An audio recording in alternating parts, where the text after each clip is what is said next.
मेरे मित्र आदरणीय डॉक्टर वेद प्रकाश मिश्रा, शशांक मनोहर, मंच पर बैठे हुए सभी महानुभाव और उपस्थित सभी भाई और बहनों, सबसे पहले आप सब लोगों ने मेरे प्रति जो प्रेम व्यक्त किया है और इस कार्यक्रम में इतनी बड़ी संख्या में आप लोग उपस्थित हैं, मैं आप सबको बहुत बहुत धन्यवाद देता हूं, आप सबके आभार व्यक्त करता हूं।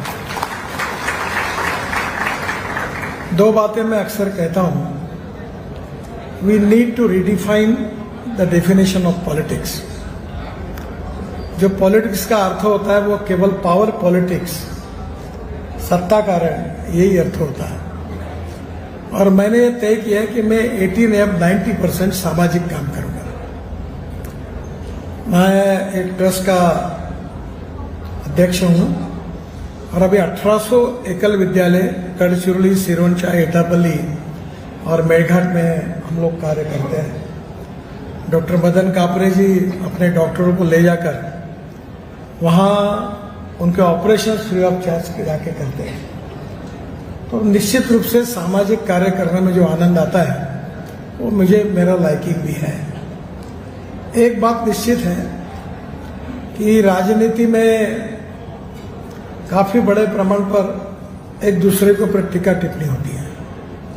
मुझे, मैं उन नसीबवान लोगों में हूं कि एक बार पार्लियामेंट में मेरे डिपार्टमेंट पर चर्चा हो रही थी और मैंने अपने राज्य मंत्री जनरल वीके सिंह जी को कहा था कि जवाब आप ही दो, मुझे नागपुर में कुछ कार्यक्रम है। तो मैं अनुपस्थित था और जब ये चर्चा शुरू थी तो ऑल पार्टी, ओवैसी से लेकर सोनिया गांधी और राहुल गांधी तक, हर आदमी मुझे धन्यवाद देता था, अभिनंदन करता था और बाद में भाषण करता था। तो ओम बिरला जी ने मुझे फोन किया, उन्होंने कहा कि पार्लियामेंट के इतिहास में पहली बार जो तुम्हारे घोर विरोधी हैं वो भी तुम्हारे धन्यवाद दे रहे, तुम्हारा अभिनंदन कर रहे हो, तुम इस समय यहाँ नहीं हो। तो मैंने कहा कि तुम कैसा भी करो ना, तुरंत दिल्ली आओ। उस समय 3:30 बजे फ्लाइट था, मैं निकल गया और मुझे बड़ा आश्चर्य लगा कि मेरी आइडियोलॉजी, मेरी पार्टी, मेरा कन्विक्शन साफ ट्रांसपेरेंट है और जो हमारे घोर विरोधी हैं वो भी ऐसा कह रहे हैं। तो सभापति ने मुझे कहा कि ये रिकॉर्ड हो गया है पार्लियामेंट का। तो लोगों का अक्रॉस द पार्टी लाइन जो प्रेम मिला है उसके लिए मैं खुद को बहुत भाग्यवान समझता हूं। अभी कुछ दिन पहले केरल के मुख्यमंत्री सीपीएम के, उनका दिल्ली में फोन आया। तो मेरे ऑफिस में जनरली फोन आने के पहले मेरा ऑफिस पूछता है कि एजेंडा क्या है, ताकि मैं अधिकारियों को बुला के रखता हूं। तो उन्होंने कहा एजेंडा कोई नहीं है। तो मुझे लगा क्या काम है। वो जब आए तो मैंने उनको कहा आपने एजेंडा कुछ नहीं दिया। बोले इस बार मेरा एजेंडा कोई नहीं है, पर मैं कभी तो दिल्ली कम आता हूं, पर जब भी आता हूं और आपको नहीं मिलता हूं तो मुझे अच्छा नहीं लगता है। मैं आपके प्रति जो सम्मान और प्रेम रखता हूं तो मुझे जब भी दिल्ली आता हूं, काम हो या ना हो, मैं आपको जरूर मिलता हूं। तो मुझे ये भी आश्चर्य लगा कि मैं आरएसएस वाला, ये सीपीएम वाले। तो कभी ना कभी ये बात होती है कि सही काम सबका होना चाहिए और गलत काम अपने का भी नहीं होना चाहिए। मेरी कुछ आदतें खराब है, एक आधा काम नहीं करना होगा तो पब्लिकली मैं बोलता हूँ ये होता नहीं, फिर से आओ मत, चक्कर मारो मत, ये नहीं होता। एक आधा काम नहीं होता, मुझे नहीं करना है, मैं करता नहीं, मैं काम नहीं होगा ये। मी करतो, मी बघतो, मी तपासून बघतो वगैरह ये शब्द नहीं आते। हाँ तो हाँ उठाए फोन, काम करो, नहीं तो नहीं कहो। और इसीलिए मैं अपने नागपुर शहर की जनता को, मुझे बड़ी खुशी हुई। अभी मैं एक कार्यक्रम में गया था, वो गए थे कश्मीर। तो बोले ढाबे पे खाना खाते हुए हमको टैक्सी थी। तो ढाबे वाले ने पूछा कहाँ से आए, तो उसने, हमने कहा नागपुर से आए। तो उन्होंने कहा, बाद में जब बिल देने का टाइम है, बोले साहब आपसे पैसे नहीं लूंगा। बोले क्यों? अरे बोले ये रोड बना जिसके कारण मेरा धंधा चल रहा है, वो नितिन गडकरी उसके गांव का है, तो मैं आपसे खाना कैसे करूं? कुछ लोगों ने अरुणाचल में टैक्सी लेके गए, नागपुर का बताया तो टैक्सी वाले ने पैसे नहीं लिए। तो कभी ना कभी अभी मुझे भी पता नहीं है कि जब हमको अभी मैं तो जॉर्ज फर्नांडिस और अटल बिहारी वाजपेयी को अपना आइकॉन मानता हूँ। मैं Z+ कैटेगरी में हूँ और मेरे को 40 साल से आदत है कि मेरे स्वागत के लिए और पहुंचाने के लिए कोई एयरपोर्ट आता नहीं, और आया तो गाला खाए बिना रहता नहीं, मतलब काम नहीं क्यों आया तो कोई आता भी नहीं। तो मैं मजाक में कहता था कि कोई आता नहीं, कुत्ता भी नहीं आता। अब वो कुत्ता आने लगा क्योंकि Z+ होने के पहले वो एक राउंड मार देता है। जीवन में इस शहर ने मुझे बहुत प्रेम दिया है। मेरी क्षमता जितनी नहीं है, औकात जितनी नहीं है, उससे ज्यादा जो मुझे बहुत कुछ प्राप्त हुआ। तो कुछ बातों का तो मुझे आश्चर्य लगता है। मुझे अभी 8 डिलीट्स मिली है, डॉक्टरेट्स, और मैं जब जाता हूं मैं भी डॉक्टर नहीं लगा था, क्योंकि सच्चाई है कि मैं इमरजेंसी के 75 में जब मैं HSC के परीक्षा में था तो मैंने स्कूल में ध्यान देना बंद किया। हैंड राइटिंग खराब था। एक कालिदास कानगो करके तरुण भारत में पत्रकार थे और बापू महाशब्द ने, वो साइकोलोस्टेल मशीन थी उनकी, वो धंधा था साइकोलोस्टेल मशीन। तो उन्होंने मुझे सिखा दिया कि कैसे मारना। वो स्टेंसिल बना के देते थे और मैं दिन भर टेंसिल मार के वो पॉम्पलेट तैयार करके लोगों को पहुंचा। उस समय इमरजेंसी बहुत कड़ी थी। तो मेरा HSC में मुझे 52% ही मार्क मिले, तो साइंस ग्रुप में 49.26% मिले, और मैं इंजीनियरिंग कॉलेज के एडमिशन के लिए डिस्क्वालीफाई हुआ। अब मैं IIT में जाता हूँ, इंजीनियरिंग कॉलेज में जाता हूँ, यूनिवर्सिटी मुझे डिलीट देती है, IIT वाले बोलते हैं, तो मैं कहता हूँ मैं योगायोग से हूँ, मुझे एक ही बात अच्छी है मेरी, आप मेरी समझ लो। बोले क्या? मैंने ज्यादा विचार मत करो, मैं 1 लाख करोड़ का भी काम करना होगा या 100 करोड़ का भी करना होगा तो मेरा डिसीजन मैक्सिमम 5 मिनट के अंदर होता है, करो या नहीं करो। और मुझे बाला साहब ठाकरे जी ने वो मेरे ऊपर बहुत प्रेम करते थे। उन्होंने एक्रिलिक के शीट पर मुझे लिखकर एक ऐसी शीट दी थी, उसमें लिखा था I like people who can get the things done. तो मैं कभी कभी, अब तो सरकार में तो विद्वान लोग बहाना ही बनाते ये कैसे नहीं होता, ज्ञान उसके लिए खर्चा करते हैं बहुत समय तक। तो naturally I like people who can get the things done, ये बात मैंने याद रखी। और निर्णय करने में transparency, fast track decision making process, corruption free system, और सबसे पहले मुझे याद है कि कभी कभी देश के इतने बड़े बड़े कॉन्ट्रैक्टर ने मेरी गालियां खाई, मैं नाम नहीं ले सकता। तो एक कॉन्ट्रैक्टर था, मर्सिडीज थी उनकी, मैं बैठा था, तो मैंने कहा सर मैं 120 स्पीड करके मैं चाय पीऊंगा और मेरा चाय गिर गया तो तुमको ऐसा उधार दूंगा कि याद रखना तुम कभी भूलोगे नहीं। वो टेंशन में आ गए। तो जब चाय पीना मैंने शुरू किया था, बोला आप भी चाय पियो ना। बोले चाय चाहता नहीं, बोले मेरा, मुझे डर लग रहा है कि तुम क्या कहोगे। तो कभी ना कभी देश में अच्छे रोड बनने चाहिए, अच्छी क्वालिटी होनी चाहिए, यही जनता की संपत्ति है, यही भाव उसके पीछे था। मुझे बहुत याद है, हम सबका सबसे संकट का समय कोविड का था, और मुझे लगता है कि इच्छा शक्ति अगर मजबूत होगी तो हर स्थिति पर उपाय ढूंढा जाता है। रेमडेसिविर का ब्लैक मार्केट शुरू हो गया, डॉक्टर लोग हैरान थे। तो मैंने कहा ये रेमडेसिविर नहीं बन सकता क्या? तो लोग ये संभव नहीं है। बोले क्यों? बोले ये इसका पेटेंट है हैदराबाद के कंपनी का, और ये परमिशन लाइसेंस लगते हैं, मतलब पिलाएंगे। मैं उठा के उसको फोन किया, तो उनको मैंने कहा कि ये पेटेंट आपका है? बोले हाँ। तो आप हमको दे सकते हैं?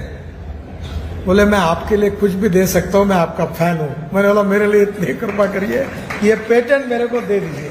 मैं एक इंडस्ट्री को वर्धा की उसको कहता हूं, उसको परमिशन दीजिए।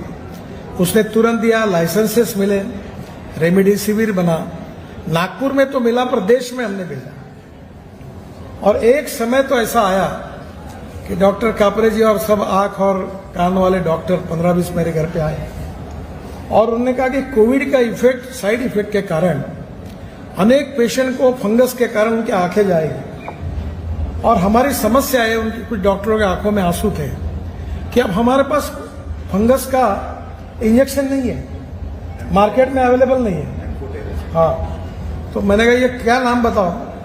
मैंने तुरंत हमारा private secretary food and drug, बोले ये क्या है बताओ, नाम लिखो। लगा फ़ोन मिनिस्टर को, तो मिनिस्टर ने कहा ये बहुत डिफिकल्ट है। अरे भाई डिफिकल्ट या सुनने के लिए थोड़ी फ़ोन लगा, तू मंत्री है, तू निर्णय कर। और उसको बता सेक्रेटरी को कि मेरे को निर्णय करना है, तू क्या के लिए चिंता करता हूँ? साला अपने हिसाब से राज चलेगा कि सेक्रेटरी के हिसाब से चलेगा? बोले अपने हिसाब से। मैं बताओ उसको, तुरंत परमिशन मिल गई और फंगस के इंजेक्शन मिल गए, वो भी हमने देश में भेजे, अनेक लोगों की आंखें बच गई। रियली ये कोविड ने हमको बहुत सिखाया। मुझे याद है आप में से अनेक डॉक्टर मुझे फोन करते थे। ये प्यारे खान को मैंने, कलेक्टर हमारा ऐसा था, बड़ा सज्जन आदमी था, नाम नहीं लेता, वो सब काम खुद ही करना था। मी म्हणलं तुम्ही त्या पाटलाच्या रेड्यासारखी तुमची गोष्ट आहे सब गांव में मैं करूंगा, ऐसा नहीं जमता। मतलब इसको बैठा, मतलब प्यारे खान को, अभी ये ट्रांसपोर्ट और ट्रक की जिम्मेदारी इसको, ये बैठ गया 1 महीना वहां।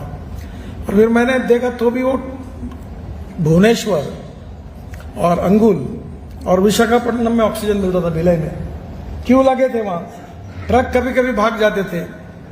तब मैंने कहा क्या करना है, ये 2-2, 3-3 दिन दे रहे, ऑक्सीजन नहीं है। डॉक्टर ऐसा फोन करके कहते, तुमने 2 घंटे नहीं मिला ऑक्सीजन, सर मेरे आके पेशेंट मर जाए, मैं क्या करूं? तो फिर मैंने एयरफोर्स के चीफ को फोन किया। मैंने बोला अभी 4-6 महीने पहले एक हवाई जहाज में आप और राजनाथ सिंह जी और रावत साहब और मैं, हम लोग रोड पर उतरे थे। वो जो हवाई जहाज था उसमें एक ट्रक पूरा अंदर जाता है। बोले हाँ। मैंने बोला मुझे वो हवाई जहाज चाहिए। तो बोले किस लिए? मैंने बोला ये ऑक्सीजन नहीं आ रहा, लोग मर रहे हैं, मैं ऑक्सीजन के वो लेने के लिए और जाने के लिए ट्रक मिलेगा तो समय बचेगा, तो लोगों की जान बचेगी। बोले साहब एक हो सकता है, मैं खाली ट्रक पहुंचा दूंगा पर ऑक्सीजन भरा हुआ ट्रक मैं हवाई जहाज में नहीं ला सकता, कुछ अगर हो जाएगा तो प्रॉब्लम आएगा।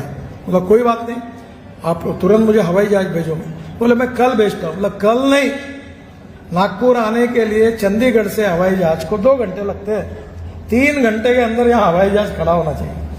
बोला I will try my level best. 3.5 घंटे में हवाई जहाज आया, खाली ट्रक हवाई जहाज में चढ़े, वो जाते थे ऑक्सीजन भर के लाते थे, फिर जाते थे, ऐसे महीना भर उनने काम किया और नागपुर और विदर्भ में हमने सब जगह ऑक्सीजन।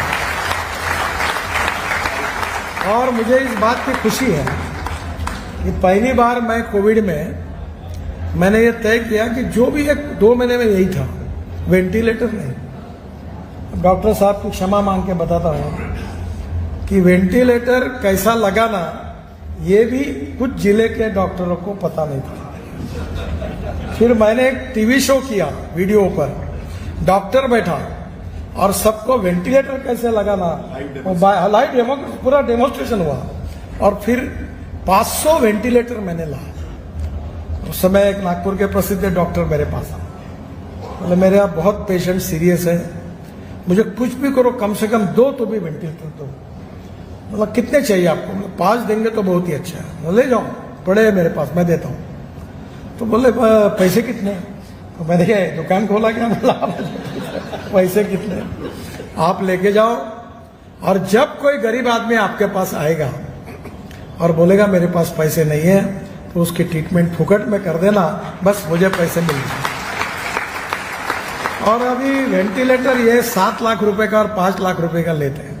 मैंने कि विशाखापट्टनम में मेडिकल डिवाइस पार्क बना और वहां के लोगों ने मेरे कारण 47,000 रुपीज में आज मुझे वेंटिलेटर दिए। अब दुनिया को एक्सपोर्ट करे वो अभी, और वो वेंटिलेटर आज भी अच्छे चल रहे हैं। 90 एम्बुलेंसेस लोगों को मिली। ये डॉक्टर सातव आपका मेडिकल का, उसको मैंने एक बड़ी फोर्स की एक वेल इक्विप्ड एम्बुलेंस दी। उसने 40 हार्ट के ऑपरेशन और कोविड के ऑपरेशन उसमें किए और लोगों की जान बचाई। वो जो वक्त था वो बहुत कठिन था, और इसलिए मैंने कभी ये नहीं सोचा कि अपने लोग कौन है, पराये लोग कौन है। और प्यारे खान जी के साथ मैं एक बार ताजबाग गया था, तो मेरा बहुत जंगी स्वागत हुआ। ताजबाग बहुत सुंदर बना, 15,000 मुसलमान थे, बहुत बड़ा था, और इतने गुलाब के और अत्तर डाल दिए। तो मैंने बोला आज इतने गुलाब के फूल डाल रहे हो, अत्तर डाल रहे हो, चुनाव के दिन कहाँ भाग गए थे? तो बोले सर गलती हो गई। उनने कुछ कारण बताया, वो मैं नहीं बता सकता आपको। तो बाद में बोले अगले साल देख लें। बोला चिंता मत करो, तुम वोट देंगे तो भी तुम्हारा काम करूंगा, नहीं देंगे तो भी करूंगा। और एक बहुत अच्छा पुलिस अधिकारी आएगा, नरूल हसन, अभी वर्धा में इसमें वेरी अपराइट पुलिस ऑफिसर, वो भी स्टेज पे था। मैंने बोला नरूल हसन जी, ये ताजबाग में अफू गांजा चरस सब उल्टे तिल्टे धंधे चलते हैं, इनकी टोकाई करो तो सबको अंदर डालो और ऐसा मारो कि याद रखना साले फिर से कोई अफू गांजा चरस दिखना नहीं चाहिए और हमारी माँ बहन रात को 10-12 बजे रास्ते पर चलनी चाहिए। उसने बहुत अच्छी पिटाई की, अफू गांजा चरस सब बंद हो गए। आप आए ताजबाग में, शांति है, कोई गुनहगार नहीं है और माँ बहनें रात को 10-11 बजे चल सकती है। ये वातावरण वहाँ हुआ जिससे गरीब लोगों में बहुत समाधान आया। और इसलिए मुझे खुशी है कि देश के लिए, समाज के लिए, और नागपुर में तो मैं मानता हूँ, मुझे बहुत बार, सबसे पहले एक मेरा अनुभव था, मैं जब पार्टी का अध्यक्ष था, मुझे देश की 3 लोकसभा सीट ऑफर की गई थी, बहुत सॉलिड थी कि जहाँ से मैं लड़ूँ चुनाव। तो मैंने कहा कि नहीं, मैं तो लड़ूंगा तो नागपुर से ही लड़ूंगा। तो अडवाणी जी, सुषमा स्वराज, दोनों ने मुझे कहा कि ये सीट तो कांग्रेस की, तुम क्यों लड़ना चाहते हो, क्यों अपना करियर खराब करना चाहते हो? तो मैंने कहा होगा तो होगा खराब, मुझे यही से लड़ना। फिर मैं यहां से लड़ा, लोगों ने मुझे चुन कर दिया। 10 साल में 1 लाख करोड़ के काम हुए और मुझे खुशी है कि मैंने जितने काम बोले लगभग 2-3 को छोड़कर सब हो गए।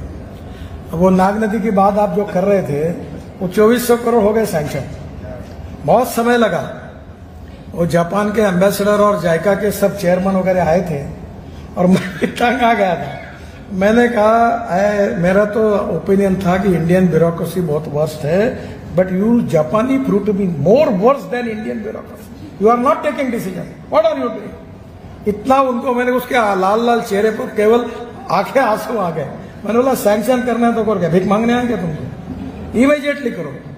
वो प्रोजेक्ट सैंक्शन हो गया और आज कंसल्टेंट के लिए टेंडर निकला है और पूरी नाग नदी का ड्रेनेज नीचे से जाएगा और ऊपर से अंबाझरी का पानी आएगा। अंबाझरी का भी 200 करोड़ का काम शुरू हो गया। ये पिछले बार पानी हुआ, अंबाझरी में पानी मेंटेन करेंगे और वो पानी, शुद्ध पानी पूरा मेंटेन करके रहेगा। और उसके बाद वेद प्रकाश जी, तुम्हारी उम्र 100 साल तक होने वाली है, चिंता मत करो, तुमको बिठाकर 3 साल के अंदर अंबाझरी से अंबोरा लेके जाऊंगा। मुझे लोगों का विश्वास नहीं बैठता क्योंकि नाग नदी जिन्होंने देखी है उनको पता है कि ये कितना कठिन काम है। पर मैं एक बात, मेरे लाइफ में एक बड़े अच्छा इंसिडेंट हुआ था। परसों मैंने रामनाथ गोयनका जी के नाम से इंडियन एक्सप्रेस में दिल्ली में बहुत बड़ा का पुरस्कार दिए। तब एक पूना में करदेड़े करके इंडियन एक्सप्रेस के पत्रकार थे।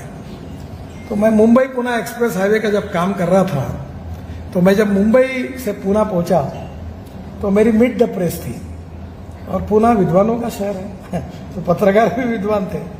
तो पहला उन्होंने मुझे प्रश्न पूछा कि हाईवे कितने रुपए में बनेगा। मैं बोला 1800 रुपए में बनेगा। बोले आपने अभी धीरूभाई का, अंबानी जी का 3600 करोड़ का, यानी आज के 40,000 करोड़ टेंडर रिजेक्ट किया और आप 1600 करोड़ में 1800 करोड़ में बनाएंगे। वहां बनाऊंगा। बोले कितने दिन में बनाओगे? 2 साल में। तुम्हारे पास पैसे कितने हैं? बोला 5 करोड़ रुपए।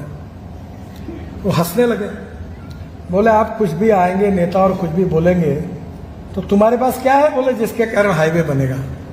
तब मेरे मुंह से एक बात निकल गई कि if there is a wheel there is a way, and if there is no wheel there is only survey, discussion, seminar, committee, sub committee and research. My strong political wheel is the only evidence कि मैं ये कर दूंगा। और हुआ, और 3600 करोड़ का 1600 करोड़ में हुआ। धीरूभाई पहले मेरे ऊपर नाराज थे और मुझे बुलाकर उन्होंने कहा कि तुम जीत गए, मैं हार गया। क्योंकि उन्होंने, मैं उनको समझाने के लिए गया और मुझे उल्टा ही बोलते थे। तो मैंने बोलते बोलते बोल दिया कि अगर मैं हाईवे 2 साल में बनाऊंगा तो धीरूभाई आप क्या करोगे? अगर मैं नहीं बना पाऊंगा तो मुझे कटवाऊंगा और बोलूंगा धीरूभाई से शरीर हार गया, पर आप क्या करोगे? बोले तुम जो बोलो वो करूंगा। और जब हाईवे बन गया तो उन्होंने भोजन के लिए मुझे बुलाया।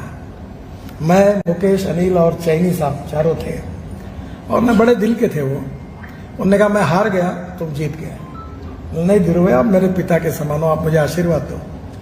बोले नितिन, मैं एक स्कूल मास्टर का लड़का था और मेरे पिता बहुत गरीब में थे, परिवार गुजरात में बहुत गरीबी में हम रहते थे। और मुझे जब मैं आज जिस स्थिति में हूँ, अब 12 बजे हैं, तो उस समय की बात है, ये बहुत पुरानी 20-25 साल पहले की। तब आज अगर मुझे 5,000 करोड़ चाहिए, 12 बजे मैंने तय किया, तो 3 बजे तक 4 बजे तक मेरे पास आएंगे, इतना नाम मैंने कमाया है। पर अब मुझे मेरी चिंता नहीं है, अब मैं बहुत कुछ कमा चुका हूँ, मुझे देश की चिंता है। मेरा आशीर्वाद है कि तुम्हारे जैसे 2-4 लोग मिलेंगे तो देश का तकदीर बदल जाएगा। ये बात उन्होंने मुझे कही। और बाद में उन्होंने कहा कि उनकी माँ के हॉस्पिटल जो था उसका इनॉग्रेशन मेरे हाथ से ही होगा। वो करने के लिए मैं गया था। और बाद में क्लिंटन साहब, अमेरिकन प्रेसिडेंट, ये मुंबई स्टॉक एक्सचेंज आए थे, तब धीरू भाई का सत्कार हुआ था। और मैं जिस समय विलासराव देशमुख, छगन भुजबल मुख्यमंत्री उप मुख्यमंत्री थे, और मैं और नारायण राणे दोनों लीडर ऑपोजिशन थे।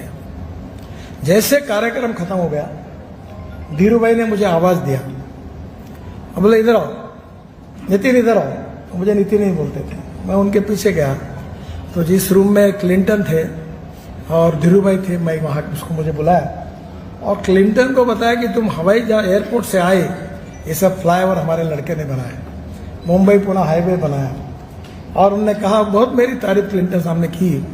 और बाद में उन्होंने एक बात उनको कही कि आप पाकिस्तान जा रहे हैं, मेरे गांव का मेरा मित्र है, वो बहुत संकट में है, नवाज शरीफ, और पाकिस्तान में उसको मिलिट्री शायद उसको फांसी चढ़ा देगी।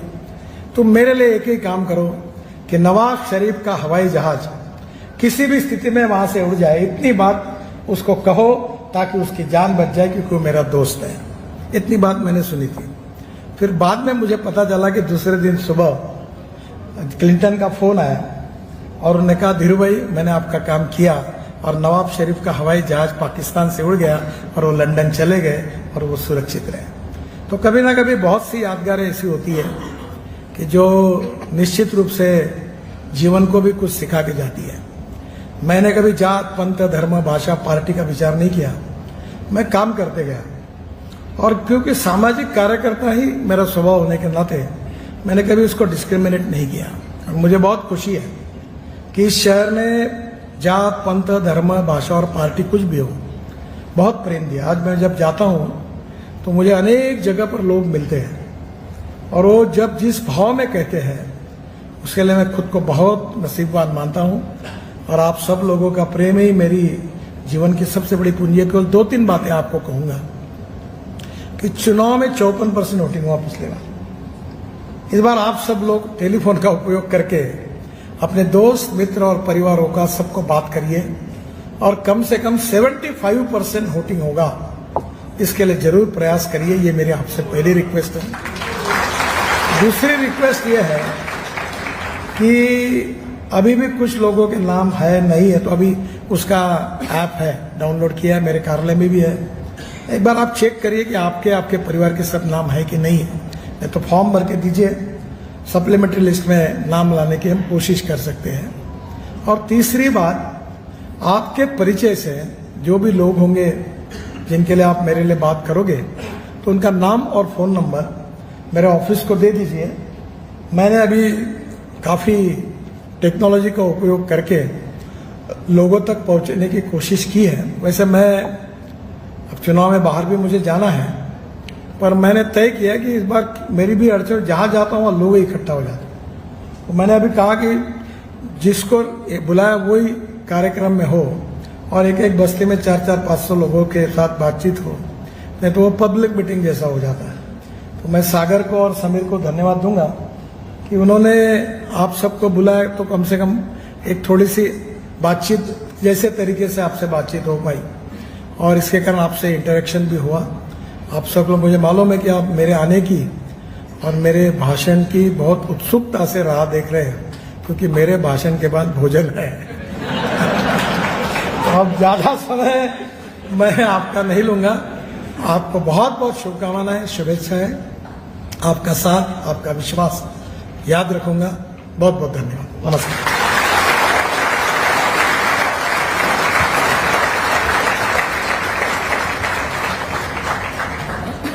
धन्यवाद साहेब.